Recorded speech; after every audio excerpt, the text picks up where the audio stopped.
Hello and welcome to our SST video. And this video we will discuss about the splendid temples and bronze sculptures. Last class में हमने बात की थी, start किया था हमने चोला एम्पायर के बारे में। अभी हम चोला एम्पायर के अंडर पढ़ रहे हैं कि चोलास जो थे वो पावर में कैसे आए, कैसे मुत्थरैयार जो थे उनके और विजयालया के बीच में फाइट हुई और विजयालया जीत गया।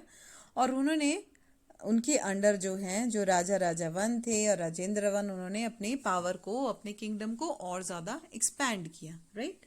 इन टुडेज वीडियो हम देखेंगे कि एक्सपैंड तो कर दिया, उसके बाद उन्होंने कौन कौन से टेम्पल्स बनवाए या ब्रॉन्ज स्कल्पचर्स, स्कल्पचर मीन्स मूर्तियाँ। ठीक है। जब उन्होंने अपने कंट्रोल में ले लिया, थंजावुर का एक बहुत सुंदर टाउन बनाया।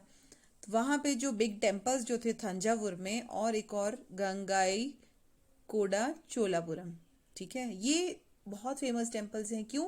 क्योंकि इनका आर्किटेक्चरल स्टाइल जो है वही बहुत अच्छा आर्किटेक्चरल स्टाइल होता है कि उनको बनाने का जो तरीका यूज किया गया, किस तरीके से वो बनाए गए हैं। आपने नॉर्थ इंडिया के टेम्पल्स देखे होंगे, तो दोनों को जब आप कंपेयर करोगे, नॉर्थ इंडियन साउथ इंडियन के टेम्पल्स, तो दोनों का आर्किटेक्चरल स्टाइल एकदम डिफरेंट है, बनाने का स्टाइल एकदम डिफरेंट है। राइट। इसके अलावा जो स्कल्पचरल मार्बल्स थे वो भी बहुत ब्रिलियंट थे।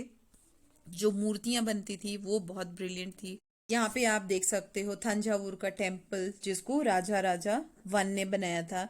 यहाँ पे इस टेम्पल की क्वालिटी ये थी कि इसके टॉप में जो है, इसका जो टॉम्ब है, वहाँ पे हर लाइंस दिख रही है ना आपको, इस लाइंस में हर जगह उन्होंने अलग अलग स्टेच्यूज बनाए थे। इतने सुंदर स्टेच्यूज थे, सोचो पूरे इसमें टॉप में पूरे स्टेच्यूज ही स्टेच्यूज बने हुए हैं। और ये टेम्पल है गंगाई कोंडा चोलापुरम का। Here also you can see इनका, और टॉप का देखो स्ट्रक्चर जो है, आर्किटेक्चरल स्टाइल जो है वो ऑलमोस्ट सेम होता है। चोला एम्पायर जो थे वो, उसने ये सब जो है यूज तो हो ही रहा था, बट चोला एम्पायर जो थे वो सेटलमेंट का न्यूक्लियाई पे बन गए थे। What does it mean? इसका मतलब ये है कि बहुत सारे तरह तरह के लोग जो हैं वो वहां पे रहना शुरू कर दिया था। हाँ, रहना जो शुरू रहना कैसे शुरू किया था? क्योंकि अब टेम्पल की मेंटेनेंस के लिए बहुत सारे लोगों की जरूरत थी, है ना। तो वो वहाँ पे क्राफ्ट प्रोडक्शन वाले पर्सन्स भी रहते थे टेम्पल्स के चारों तरफ। इसके अलावा जो ज़मीनें थी, जो रूलर्स थे, उन्होंने टेम्पल्स को बहुत ज़्यादा ज़मीनें भी दान में दी, ग्रांट की। क्यों? और वहाँ पे उन ज़मीनों पे क्या करते थे वो? वहाँ पे एग्रीकल्चर करते थे, खेती बाड़ी करते थे, और उससे जो भी प्रोड्यूस होता था, जो भी अनाज होता था, उसको किस चीज़ के लिए यूज़ किया जाता था? उसको यूज़ किया जाता था, जो भी स्पेशलिस्ट रहते थे टेम्पल्स के सराउंडिंग में, जो टेम्पल के लिए काम करते थे, उन वो अनाज उन लोगों के लिए यूज होता था। राइट। उसमें कौन थे? प्रीस्ट होते थे, पंडित जो पूजा पाठ करते थे। इसके अलावा गार्लैंड मेकर होते थे। गार्लैंड मीन्स जो हार बनाते हैं, फूलों के हार बनाते हैं, वो पर्सन्स रहते थे। कुक्स रहते थे, खाना बनाने वाले, सफाई करने वाले स्वीपर्स रहते थे, या म्यूजिशियंस और डांसर्स होते थे। वो टाइम टू टाइम जब फेस्टिवल्स होते थे या कोई भी वहाँ पे फंक्शन होता था, तो वो टेम्पल्स में वो नाच गाना करके लोगों का एंटरटेनमेंट करते थे। ठीक है।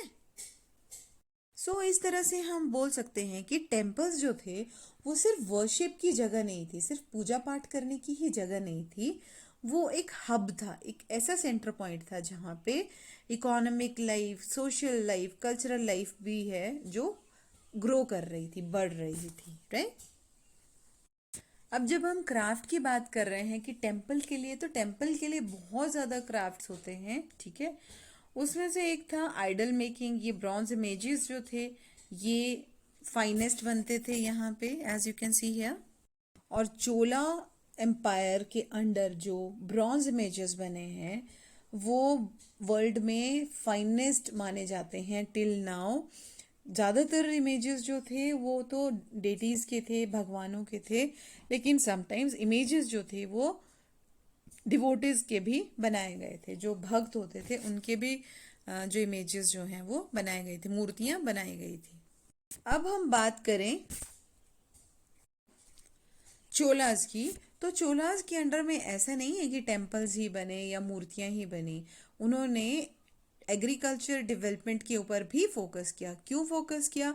क्योंकि वहाँ की ज़मीन, जैसे कि हमने डिस्कस किया था, कावेरी डेल्टा के आसपास की ज़मीन, क्योंकि पानी लगता था तो बहुत ज़्यादा मॉइस्चर था उसमें, बहुत ज़्यादा फर्टाइल लैंड था, तो उसलिए उन्होंने उस चीज़ के ऊपर भी फोकस किया ताकि जो उनकी प्रोडक्शन है वो और ज़्यादा बढ़ाई जा सके, और इस चीज़ के लिए उन्होंने बहुत काम भी किया। और चोलास के अंडर में क्या किया उन्होंने? बहुत लार्ज स्केल पे कल्टीवेशन जो है, खेती बाड़ी जो है वो स्टार्ट हो गई थी। फॉरेस्ट जो है वो क्लियर किए जा रहे थे। इसके अलावा जो है वो क्या कर रहे थे, लैंड्स जो है, ज़मीनें जो थी उनको लेवल कर रहे थे, राइट। और एम्बैंकमेंट्स जो हैं वो बनाए गए। एम्बैंकमेंट्स क्या होते हैं? रिवर के साइड में छोटी छोटी दीवारें बनाई गई ताकि रिवर जब बारिश होती है तो फ्लड ना आ सके। फ्लड को कंट्रोल करने के लिए, क्योंकि उसके आसपास ही लोग रहते थे तो उनके खेत फसल सब तबाह हो जाना था, खराब हो जाना था, इसलिए फ्लडिंग को अवॉइड करने के लिए एम्बैंकमेंट्स बनवाए गए, राइट। इसके अलावा खेतों तक पानी पहुंचाने के लिए कैनल्स बनवाई गई, और बहुत ज़्यादा ऐसे एरियाज थे जहाँ एक की जगह 2 क्रॉप्स लगाई जाती थी पूरे साल भर में। सो इस तरह से हम देख सकते हैं कि जो चोलास के अंडर में है, इरिगेशन में भी बहुत ज़्यादा काम किया गया। एग्रीकल्चर के लिए भी चोला रूलर्स ने बहुत ज़्यादा काम किया ताकि प्रोडक्शन को और ज़्यादा जो है वो इंक्रीज किया जा सके, और एग्रीकल्चरल डेवलपमेंट के लिए उन्होंने बहुत काम किया। क्यों किया? हमने डिस्कस किया है, because of the river Kaveri, क्योंकि कावेरी रिवर के चारों तरफ पूरी सेटलमेंट थी, और वहाँ की जो मिट्टी थी, जो सॉइल थी, दैट वाज वेरी फर्टाइल, इसलिए वहाँ पे प्रोडक्शन इंक्रीज और करने के लिए उन्होंने अलग अलग इरिगेशन जो हैं वो डेवलप किए मेथड्स। इसके अलावा जो क्रॉप्स होती थी वहाँ तक पानी प्रोवाइड कराने के लिए उन्होंने आर्टिफिशियल अरेंजमेंट्स भी किए। आर्टिफिशियल अरेंजमेंट्स ये नहीं कि क्लाउड से बारिश करवाई। आर्टिफिशियल अरेंजमेंट्स मीन्स उन्होंने अलग अलग मेथड्स डेवलप किए, जैसे कि वेल्स खुदवाए गए, कुएं खुदवाए गए, या जो रेन वाटर होता है उसको कलेक्ट करने के लिए बड़े बड़े टैंक्स बनवाए गए, या पानी सप्लाई करने के लिए अलग अलग कैनल्स बनाई गई। अब जैसा आपको पता है कि सारा काम करने के लिए कितनी ज़्यादा प्लानिंग ज़रूरत होती है, और ऑर्गेनाइजिंग की ज़रूरत होती है, और लेबर की ज़रूरत होती है। इस तरह से जो रूलर्स थे उस टाइम के, चोला रूलर्स थे, और जो विलेज पीपल थे, विलेज में रहने वाले लोग थे, उन सब ने मिलके बहुत ज़्यादा एक्टिव इंटरेस्ट दिखाया, और जिसके कारण ही ये सब जो है चीज़ें पॉसिबल हो सकी। इस तरह से हम बोल सकते हैं कि उन्होंने जो चोला रूलर्स थे उन्होंने एग्रीकल्चर और इरिगेशन के लिए भी बहुत ज़्यादा काम किया, और बहुत ज़्यादा डेवलपमेंट हुई। With that we come to an end of this video.